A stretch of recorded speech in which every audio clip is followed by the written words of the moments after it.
현대인의 삶을 힘들게 하는 것은 우리 마음속에 있는 불안함과 두려움이 있습니다. 최근에 나온 책 중에서 스리니바산 필레이라는 미국의 하버드 대학의 정신과 교수님이 지은 책인데요. 두려움, 행복을 방해하는 나쁜 습관이라는 책이 있습니다. 이 책은 인간이 왜 불안과 공포에 두려움에 시달려 사는가에 대해서 이 뇌의 작용과 관련을 시켜가지고 연구를 한 그런 보고서 형식의 책입니다. 인간의 뇌는 동시에 여러 가지 정보를 다 들어올 수 있게 되어 있는데 동시에 여러 가지가 정보 들어올 때 부정적인 정보를 먼저 우선적으로 처리한다는 것이죠. 예를 들면 우리가 동시에 기쁜 소식도 듣고 또 슬픈 소식도 들을 때가 있고 또 긍정적인 소식을 들을 때가 있고 부정적인 소식을 동시에 들을 때가 있는데 동시에 우리 뇌는 그거를 접수하지만 먼저 사람은 그 중에서 부정적인 거, 불안한 거를 먼저 받아들이게 되고 그 다음에 다른 요소를 받아들이게 된다는 거예요.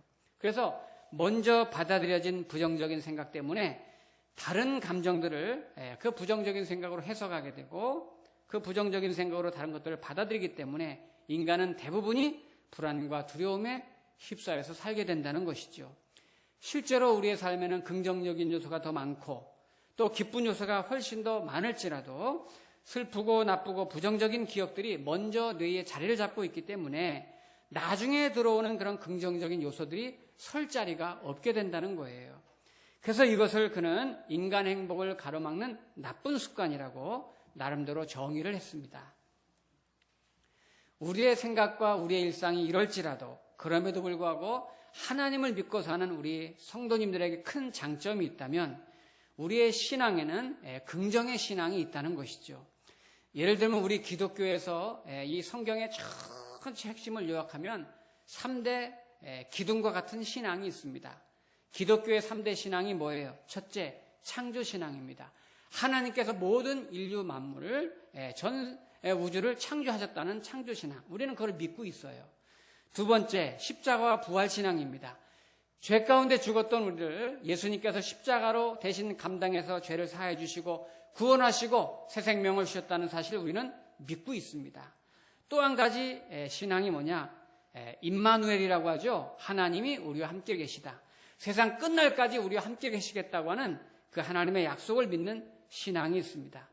이렇게 저와 여러분들은 신앙 가운데 서 있기 때문에 세상의 어떤 두려움과 불안에도 오늘도 나와 함께 하시는 하나님 임마누엘의 신앙을 가지고 능히 이기고 승리할 수 있기를 축복합니다.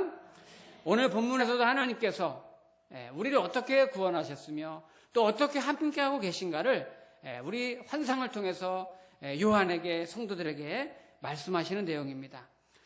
우리가 요한계시록을 쭉 1장부터 보고 왔는데 오늘 15장부터는 장면이 좀 이렇게 좀 달라지는 내용이 나와요. 그래서 여기서 잠깐 앞부분을 요약을 해드리면 요한계시록 1장부터 3장까지는 요한계시록의 서론에 해당해서 요한계시록에 왜 쓰여졌으며 어떤 배경을 가졌는지 그리고 7교회에 어떤 메시지가 전해졌는지가 나와 있고 4장부터 16장까지가 본론인데요. 이 부분에서는 이 말세에 일어날 세 가지 큰 덩어리, 재앙에 대한 세 덩어리가 나옵니다. 첫째 덩어리, 첫째 재앙이 뭐냐면 7인을 떼는 이야기였어요. 한 인을 뗄 때마다 재앙이 일어나는 7개 인을 떼는 이야기. 두 번째 덩어리가 뭐였냐면 7 나팔 재앙이었습니다. 기억나시죠? 나팔이 불려질 때마다 재앙이 일어났어요. 셋째 덩어리, 세 번째 재앙이 뭐냐면 7 대접의 재앙입니다. 7 대접의 재앙의 이야기는 오늘부터 이제 시작이 되는 건데요. 오늘은 일단 7 대접의 재앙 중에서 서론에 해당하는 대접이 뭘까? 대접의 의미를 오늘 소개하는 것이고 그 7 대접을 재앙을 준비하는 서론적인 내용이고 실제 16장 다음 주부터 그 대접 중에 하나씩 첫째 대접, 둘째 대접, 셋째 대접 이렇게 일어나는 내용은 다음 주부터 나오게 되겠습니다. 오늘 7 대접의 재앙 서론에 해당하는 그런 거를 우리가 일단 전제를 가지고 15장 1절 말씀을 먼저 보겠습니다. 15장 1절 앞부분에 보면 이런 말씀이 있죠. 또 하늘에 크고 이상한 다른 이적을 보매 7 천사가 7 재앙을 가졌으니 곧 마지막 재앙이라.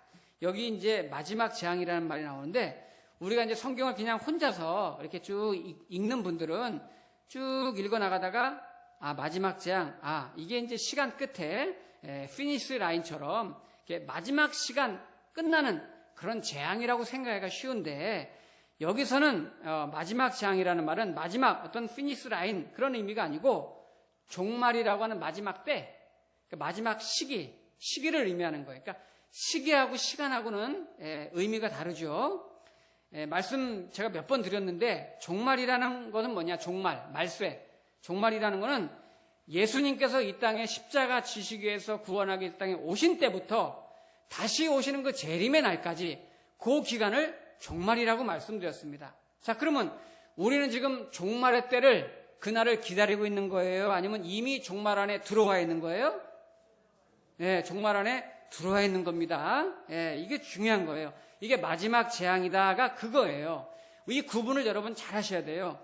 우리는 지금 이미 종말의 때를 살아가고 있는 거예요. 그래서 요한계시록의 내용은 저 멀리 미래에 언젠가 일어날 그때 이야기를 하는 것이 아니라 지금도 오늘날도 얼마든지 벌어지고 일어날 수 있는 일이라는 것을 미리 말씀을 드리는 것이고, 지금 우리는 바로 그때 종말의 때를, 종말의 시간, 마지막 시간을 우리가 지금 살아가고 있다는 것을 항상 기억하셔야 됩니다. 자, 1절 말씀 다시 한번 보면, 또 하늘에 크고 이상한 다른 이적을 보매 7 천사가 7 재앙을 가졌으니 곧 마지막 재앙이라. 하나님의 진노가 이것으로 마치리로다. 자, 이거 마치리로다 이 말은 이제 끝났다 이런 뜻이 아니고 완성되었다, 모든 게 완성되었다. 그러니까 하나님의 전 역사를 걸쳐서 쭉 진행해 오던 하나님의 일이 이제 드디어 완성이 되었다. 그럼 어떻게 완성이 되었나? 2가지로 완성이 되는데, 그 완성된 환상을 오늘 2개의 그림을 보여줍니다. 첫 번째는 2절부터, 두 번째 그림은 5절부터인데, 먼저 사도 요한에게 준 첫 번째 환상은 2절부터. 자, 2절은 우리 중요하니까 같이 읽어볼까요? 시작. 또 내가 보니 불이 섞인 유리바다 같은 것이 있고 짐승과 그의 우상과 그의 이름의 수를 이기고 벗어난 자들이 유리바다가에 서서 하나님의 검은 고를 가지고. 아멘. 여기 자세히 보면 바다가 2개 나오죠. 불이 섞인 유리바다, 앞부분에 불이 섞인 유리바다가 있고 뒤에는 그냥 유리바다가 있어요. 이게 원래는 이게 한 개의 바다입니다. 한 개의 바다인데 그냥 문학적으로 상징적으로 비유하기 위해서 다르게 표현한 거예요. 예를 들면은 바다가 이렇게 불바다다 이런 뜻이 아니고, 바다에 예를 들어 불빛 같은 게 이렇게 비치는데 파도가 이렇게 출렁출렁하면 마치 불빛이 불이 막 이렇게 붙은 것처럼, 불이 섞인 것처럼 그렇게 보여지는 것처럼 그렇게 표현을 그렇게 한 것뿐이에요. 자, 유리바다에 지금 누가 서 있습니까? 그 바닷가에 누가 서 있냐면 짐승과 그의 우상과 그의 이름의 수를 이기고 벗어난 자들, 즉 성도님들이 서 있는 거예요. 이 의미가 어떤 의미인지 계속 강의를 들으셨던 분 이해가 가실 거예요. 예를 들면 여기 짐승과 우상과 그 이름의 수를 이기고 벗어난 성도가 어떤 성도예요? 짐승의 수는 666이라고 그랬죠. 지난 시간 14장에 나왔는데 로마 황제를 의미한다고 했어요. 그 당시에 로마 황제는 신처럼 모든 백성들을 숭배하게, 신들이 자기를 숭배하게 했고, 또 로마 황제가 사회 시스템을 아예 만들어가지고 666이라는 표를 받지 않으면 거래를 할 수가 없고 사회생활을 할 수 없도록 구조를 그렇게 만들었단 말이에요. 그래서 어쩔 수 없이 로마 황제를 섬겨야 되고 우상을 섬겨야 되는 모든 힘과 권력을 자기에게 집중하게 했고, 섬기지 않는 그리스도인들은 가난하고 핍박과 유혹을 이기면서 살아야 되는데, 그런 고난과 가난과 시련 중에도 끝까지 견뎌내고 우상을 섬기지 않고 하나님 앞에 믿음을 지키며 이겨낸 성도들, 그 성도들이 바로 짐승과 우상과 그 이름의 수를 이기고 벗어난 성도들이 지금 유리 바닷가에서 검은 고를 들고서 노래하고 있어요. 노래. 검은 고를 들고 그 믿음을 이겨낸 성도들, 지켜낸 성도들이 어떤 노래를 부릅니까? 거기 3절 4절 보니까 하나님의 종 모세의 노래. 여기 모세의 노래가 나왔어요. 오늘 설교 제목이 모세의 노래인데 어린 양의 노래를 불러 이르되 주 하나님 곧 전능하신 이시여 하신 일이 크고 놀라우시리로다. 만국의 왕이시여 주의 길이 의롭고 참되시도다. 주여 누가 주의 이름을 두려워하지 아니하며 영화롭게 하지 아니하오리이까. 오직 주만 거룩하시니이다. 주의 의로우심이 나타났으며 민족이 와서 주께 경배하리이다 하더라. 자, 여기 3절 시작에 하나님의 종 모세의 노래라고 하면서 요 노래의 내용이 나왔잖아요. 지금 옛날에 출애굽기에 나오는 애굽에서 종살이하던 이스라엘 백성이 홍해를 건너 빠져 나왔어요. 나왔을 때 드디어 살았구나. 구원받은 그 기쁨, 모세와 백성들이 살아난 그 감격을 하나님 앞에 찬송하고 찬양하면서 막 노래했단 말이에요. 그 노래를 여기 지금 그대로 복사해 놓은 거예요. 이게 그때 부른 그 노래예요. 근데 그 노래가 이렇게 쭉 3절 4절 보니까 세 가지 주제가 있죠. 전능하신 하나님, 그 하신 일이 너무 큽니다. 우리를 구원해 줬으니까. 그리고 그 하나님은 의롭고 참되십니다.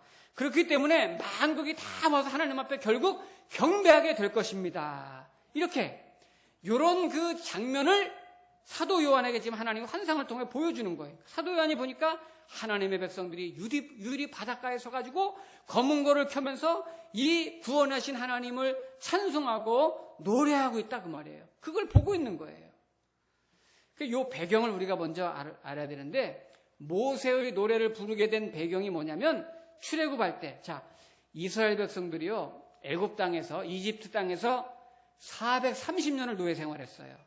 430년. 우리가 430년 노예 생활했다 그러면 그냥 우리 생각에는 그냥 뭐 그러려니 생각할지 모르지만 별로 느낌이 와닿지 않아요. 그냥 430년 했나 보다 그러지만 우리나라 생각해 보세요. 우리나라는 36년, 일제 36년을 우리가 압박 속에서 살았어요. 일본에게 모든 주권을 빼앗겼습니다. 그리고 지금 해방된 지 70년이에요. 자, 70년 됐는데 아직도 일본의 잔재가 많이 남아있잖아요. 뭐 전국 곳곳에 많이 남아있어요. 그런 잔재들, 문화들, 의식들, 일본의 의식들, 일본의 용어, 언어까지도 우리 주변에 지금도 얼마나 많이 남아있어요. 무대뽀, 나가리, 노가다, 훅가시, 뿜빠이. 우리가 쓰는 말인데 다 일본 말들이잖아요. 우리 옛날에 요이 땅, 일본 말. 전부 일본 말들이 우리가 지금 쓰고 있고 아직도 많이 남아있어요. 제가 어릴 때 시골 갔는데 할아버지가 저한테 정수야, 메가네 갖고 와라 그래요. 메가네. 메가네가 뭔가, 메가네가 뭔가, 메가네 갖고 와라. 안경이야, 안경. 네. 그걸 쓰고 있는 거예요. 지금도 우리는 그런 용어들을 많이 쓰고 있단 말이에요. 우리가 쓰는 이런 단어 하나하나가 간단한 게 아닙니다. 모든 나라의 언어 속에는 그 나라의 깊은 민족혼이 있고 문화가 담겨 있는 거예요.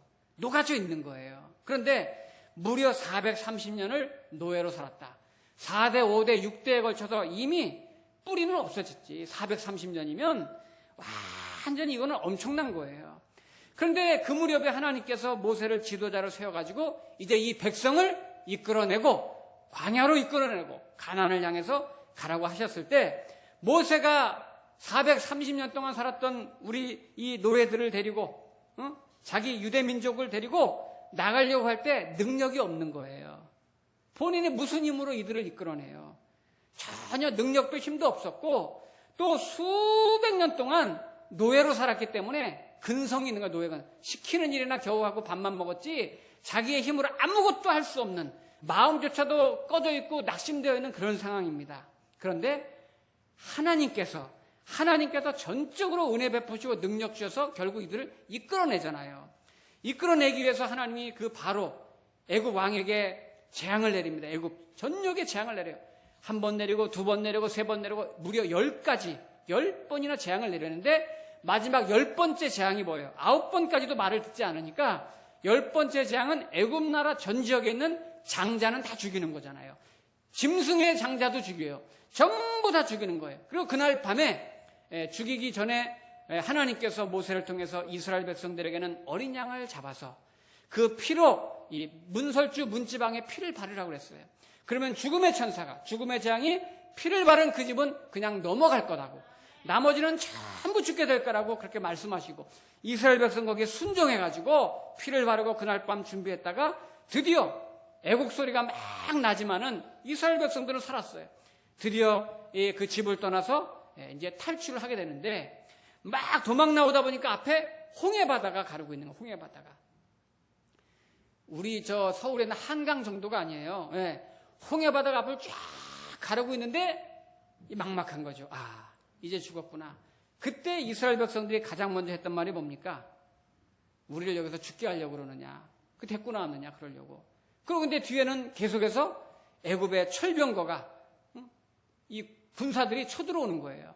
앞에는 바다고 뒤에는 애굽 군대가 쳐들어오고 모세를 원망합니다. 너 때문에 우리가 여기서 죽는구나. 매장지가 없어서 여기서 우리 죽으려고 하느냐. 차라리 노예로 있는 게 나을 뻔했다. 이런 이야기를 하면서 원망을 합니다. 이때 모세가 아주 유명한 말을 하죠. 매우 유명한 말. 출애굽기 14장에 보면 너희는 두려워하지 말고 가만히 서서 여호와께서 너를 위해서 어떻게 구원하시는 것을 보라. 이렇게 말씀하시면서 손에 들고 있던 모세의 지팡이로 바다를 향해서 쫙 내리니까 바다가 쫙 갈라지면서 벽을 이루는 거예요. 벽을. 지금 이런 엄청난 얘기를 하는데 여러분 표정은 별로 덤덤해가지고 그냥 이게 굉장히 이게 지금 엄청나고 중요한 얘기인데 이 바닷길이 갈라지는 거예요. 갈라지고 벽을 이뤘는데 성경에 보니까 마른 땅처럼 건넜다고 그랬어요. 그 바닷길을 육지처럼 하나님께서 동풍을 불게 하셔가지고 바다를 말리는 거예요. 쫙. 지금 완전히 이제 우리 죽었구나. 다 끝장났다. 이제는 우리는 여기서 마지막이다. 이렇게 절대절명의 위기에 하나님께서는 전혀 생각하지 못했던 그들에게는 전혀 상상할 수 없었던 바다가 갈라지고 그 바다를 막 길을 내셔서 건너가게 하시는 이걸 예비하실 줄을 누가 감히 알았겠어요. 저와 여러분의 인생 가운데도 살아가는 동안 이런 바닷길이 열리기를 축복합니다. 그렇게 해서 이스라엘 백성들이 바다를 육지처럼 건너가는 거예요. 아이들도 건너가고 짐승들도 가축들도 다 건너갑니다. 그런데 거의 건널 무렵에 이 애굽 백성들이 이 군사들이 철병을 앞세우고 마병을 앞세우고 쳐들어와서 계속 추격해오는 거예요. 거의 건너갈 무렵에 그들도 막 이 바다를 이 육지처럼 갈라져 있으니까 거기를 막 쫓아서 올 때 하나님께서 다시 그냥 그 바다를 흘러내리게 해가지고 이 바닷물에 그들이 전부 다 애국 군사들이 수장되는 엄청난 일이 일어난 거예요. 지금도 가끔 가다가 저기 캠브리지나 저 옥스퍼드 대학 같은 데서 고고학 연구팀이요. 홍해 그 발굴 작업을 해가지고 그 당시 것으로 추정되는 애국 군사의 어떤 군복이라든지 무기라든지 이 바퀴라든지 전차에 이런 것들이 발견됐다는 소식이 종종 이렇게 신문에 나오고 그러잖아요. 역사에 실제 했었으니까. 그렇게 해서 바다를 건넌 이스라엘 백성들이 바닷가에 서서 숨을 대가지고 애국 군사들이 숨을 대서 죽어가는 모습을 바라보고 있는 거예요. 그리고 드디어 자기네들은 살아가지고 구원받은 거예요. 바로 오늘 이 모습이 요한계시록 출애굽의 그 모습이 지금 오늘 우리가 읽었던 요한계시록에 그대로 담겨져 있는 거예요. 유리 바닷가에 서서 지금 그들이 죽어갔던 우리는 구원받고 살아났기 때문에 하나님 앞에 감사하며 찬송하는 모습이 바로 오늘 우리가 읽은 요한계시록 15장의 그 내용입니다. 자, 그러면 그 당시에 이스라엘의 그 노예였었던 이스라엘 백성들이 누구의 은혜로, 누구의 도움으로 홍해를 건넜습니까? 하나님의 은혜, 하나님의 도움으로 건넌 거예요. 이거는 하나님의 은혜로 건너고 하나님의 은혜가 아니면, 도우심이 아니면 건널 수가 없는 거예요. 그래서 지금 유리 바닷가에 서가지고 그 장면을 보고 있는 거예요. 야, 우리가 이렇게 하나님의 은혜로 건넜구나. 그래서 감사해서 찬송하고 있는 거예요. 그런데 문제는 그 그림을 왜 보여줬을까요? 사도 요한에게. 우리는 그걸 자꾸만 잊어먹고 살고 있다는 거예요. 우리가 지금까지 산 것도 내가 힘쓰고 용쓰게 산 게 아니고 하나님의 은혜로 살아왔는데 하나님의 도우심으로 내가 살고 있다는 것을 까먹고 있는 거예요, 우리가. 하나님을 믿는 우리 성도들이 사는 근거, 사는 힘이 뭡니까? 그리고 하나님을 모르는 세상 사람들이 사는 힘, 그들의 생활 방식과 근거는 뭐예요? 우리 믿는 사람이 사는 이유와 근거와 그들이 사는 힘과 이유는 완전히 달라요. 제가 며칠 전에 어느 모임에 갔다가 이제 일찍 도착해가지고 책을 보는데 아주 웃기는 아주 재밌는 기사를 봤어요. 스포츠 잡지에 나온 건데, 스포츠 잡지에 인터뷰한 내용인데, 이회택 감독이라고 여러분 아세요? 연세 드신 분들은 다 아시죠? 차범근은 우리가 잘 알죠. 차범근 감독은. 예. 그 전에 이회택 축구감독이라고, 이분이 1960년대 후반에서 70년대 스트라이커로 공격수로 아주 이름을 떨쳤던 아주 유명한, 지금 축구협회 부회장인가 그러시더라고요. 근데 이분이 인터뷰한 내용이 거기 이제 기사에 실렸는데요. 1960년대 말에서 70년대 초까지 한국 축구 상황을 일단 설명을 좀 하는 거예요. 그런데 그때는 60년대, 70년대는 해마다 이 아시아권 중심으로 해가지고 말레이시아에서 세계 축구 선수권 대회가 열렸대요. 근데 우리나라가 그때는 주름 잡았었다는 거예요. 예. 아주 축구를 잘했다는 거예요. 그런데 아무리 아시아에서 잘해도 유럽 선수랑 붙으면 그냥 깨지는 거예요. 유럽 선수를 이겨본 적이 없어요. 왜냐면 운동장에서 선수들끼리 쫙 쓰면은 유럽 선수는 어른이고 우리나라 선수는 초등학생이야. 예. 이게 등치도 키도 이게 게임이 안 되는 거죠. 근데 어느 해인가 처음으로 유럽 선수들이랑 붙어가지고 기적적으로 이겼대요. 예. 우리나라가 난리가 난 거예요. 어떻게 이겼는가? 이분이 이제 그 스토리를 인터뷰 기사에다가 쭉 썼는데, 이제 그 전반전을 뛰는데 키가 크고 등치가 크니까 막 달다 그쪽 선수를 툭 치면 우리나라 선수는 그냥 나동그라지는 거예요. 예. 그 등치 큰 분들이 막 뛰다가 태클 딱 걸면 그냥 넘어지는 거예요. 왜냐면 그 사람들은 키가 얼마나 큽니까, 유럽 선수들이. 근데 우리나라는 그때 당시에 축구 선수 키가 165에서 조금 위아래 왔다 갔다. 165. 우리나라가 얼마나 어려웠어요. 예. 거의 뭐 제 수준이지 뭐. 예. 지금은 우리나라가 뭐 키 80 넘는 사람도 많잖아요. 예. 그 당시에는 그렇게 작았어요, 선수들이. 근데 등치가 이렇게 크고 뭐 몸집이 이렇게 크고 막 그런 유럽 선수들이 막 달리다 부딪히고 태클 걸고 그러면 그냥 뭐 나갔던가 떨어지니까 게임이 안 되죠. 전반전 그러다가 그냥 끝나고 후반전을 시작하는데 이회택 선수가, 그땐 선수죠. 이 뾰족한 앞정 있죠, 앞정. 이 둥그런, 이 납작한 둥그런 침목 같은 거 그거 딱 해서 후배 선수로 나눠주고서 이거 들고 후반전 뛰는 거야. 이렇게 알았지. 그래가지고 막 뛰다가 상대 선수가 가까이 와서 막 달려들려고 하면 허벅지를 쿡 찔러버려. 그리고 확 던져버리는 거예요. 그러니까 그 사람들은 아이고 아프다고 그냥 얼마나 놀라가지고 떼굴떼굴 그러고 난리가 나요. 그 심판 부르면은 앞정 휙 던졌으니까 거기 그 잔디밭에서 어떻게 그걸 다 찾아내. 모르니까. 예. 그 심판이 막 이거 어떻게 된 거냐 막 따지면 우리나라 사람이 또 영어는 못해도 하나 하는 거 있잖아. 하나. I don't know. 예. 모르겠다 그러면 뭐 그냥 넘어가는 것이고 어떻게 찾아 이거를. 한 두어 번 그렇게 하니까 유럽 선수들이 이제 가까이 못 오는 거야. 그래가지고 우리나라 선수들이 이겼다는 거예요. 야, 웃지 못할 이야기죠. 근데 그 인터뷰하면서 기자가 그 감독한테 물었어요. 아니 왜 그렇게 했습니까? 그 옳은 방법이 아니잖아요. 지금 같으면 뭐 있을 수 없는 거죠. 왜 그렇게 했습니까? 그랬더니 감독이 재밌어요. 대답이. 실력이 딸리는 걸 어떡합니까? 이기긴 이겨야 되는데 실력이 딸리는 걸. 제가 이 말씀을 왜 드리냐면요. 하나님을 안 믿는 사람들은, 세상에 근거를 둔 사람들은, 세상의 방법으로 살아가는 사람들은 그렇게 사는 거예요. 반칙을 해서라도, 속여서라도, 악각거리면서라도 뭐든지 어떻게든 해야 되니까 자기 힘으로 용쓰고 자기 힘으로 하려고 그러고 자기 능력으로 하려고 그러고 결국 나중에도 본인이 다 감당해야 되는 거예요. 그런데 우리 믿는 성도들은 우리가 사는 힘의 근거는, 방식은 그들과 달라요. 우리 믿는 사람들과 믿지 않는 사람 가장 큰 차이가 뭡니까? 우리 믿는 성도들에게는 전능하신 하나님 아버지가 계신 거예요. 우리는 하나님 아버지의 도우심으로 힘들 때마다 그분 의지하며 그 은혜 가운데 산다는 거예요. 그런데 우리는 하나님 아버지로 모시고 그 자녀이면서도, 비유가 좀 이렇게 해서 좀 죄송하지만 그거 까먹고 거지의식으로 살아가는 성도가 있어요. 아버지는 재벌인데 지금까지 그 도움으로 내가 살았는데도 아들이 그거 구할 생각하지 않고 깡통 차고 다니면서 구해달라고 그러고 다닌단 말이에요. 우리가 세상 사람들과 같이 섞이면서 엉키면서 반칙을 해서라도 악착같이 살면서 빼앗고 이기고 자기 힘으로 자기 능력으로 어떻게든지 해보려고 하는 세상의 논리에 우리도 같이 휩싸이고 있다 그 말이에요. 그러나 사실 우리는 잊어먹지 말아야 될 건, 이미 우리는 홍해를 건너서 이쪽 편에 유리바닷가에 서 있는 사람인 줄로 믿습니다. 내가 사는 힘, 내가 사는 근거, 내가 사는 이유와 원칙은 그들과 달라요.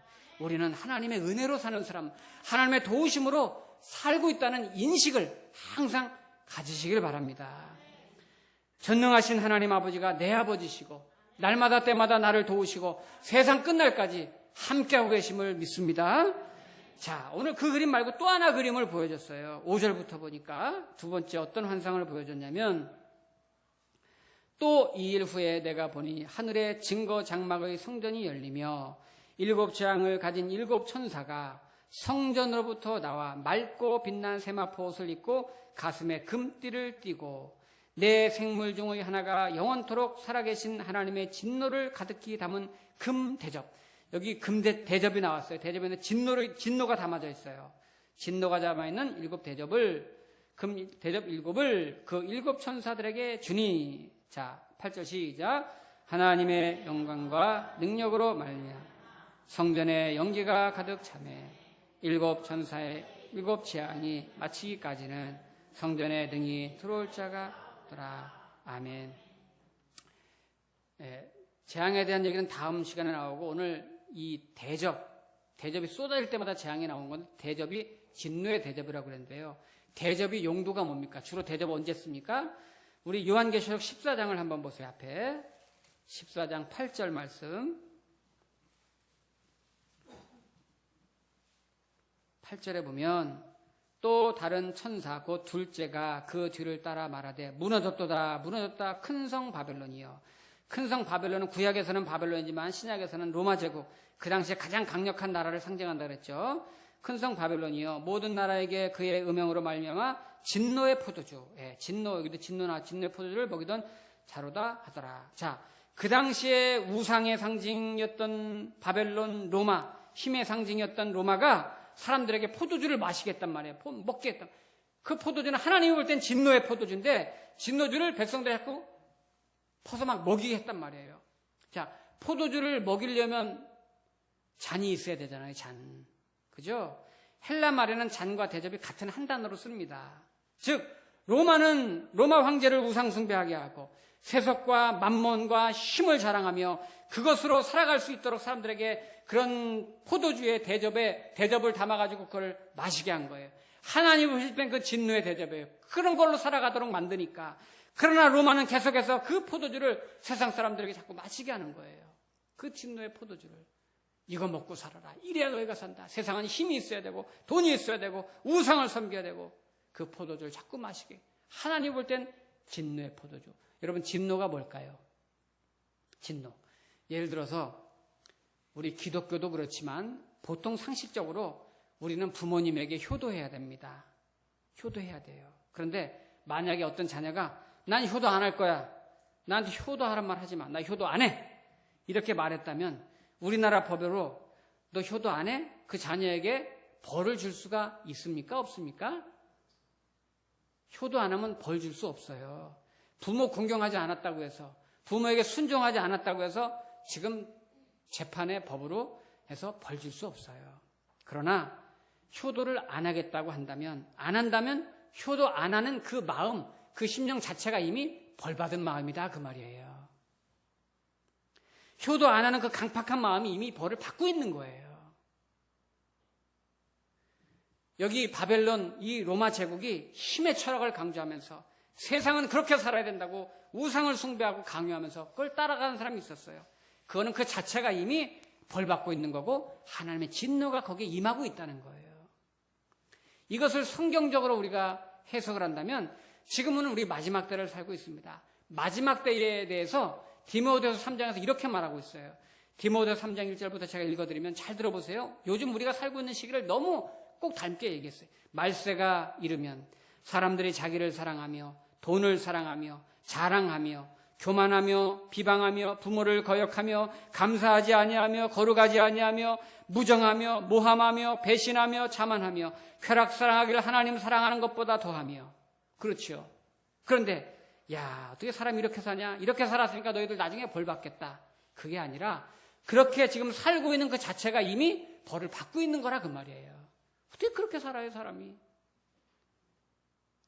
그들에게 곧 7 대접의 재앙이 구체적으로 대접이 하나씩 쏟아지면서 7 대접의 재앙이 다음 시간부터 임할 것인데요. 이런 모든 재앙과 진노는 유리바닷가가 아니라 저쪽 반대편에, 우리는 유리바닷가에 서 있는 사람들이고 저쪽 반대편에 아직도 세상을 따라, 세상 원리를 따라 살아가는 사람들에게 그 진노의 대접이 임할 거라는 거예요. 우리가 그냥 상식적으로 생각해 보세요. 세상 사람들이 지금 뭐에 취해서 삽니까? 사는 모습을 보세요. 참 별일이 다 있잖아요. 우리가 아유 참 저 사람 너무한다. 어떻게 저렇게 사냐. 저러다가 나중에 참 벌 받지. 그게 아닙니다. 이미 벌 받고 있는 거예요. 이미 하나님의 진노 아래서 그 자체가 벌을 받고 있는 거예요. 자, 그렇다면 마지막으로 반대로, 그렇다면 저와 여러분들은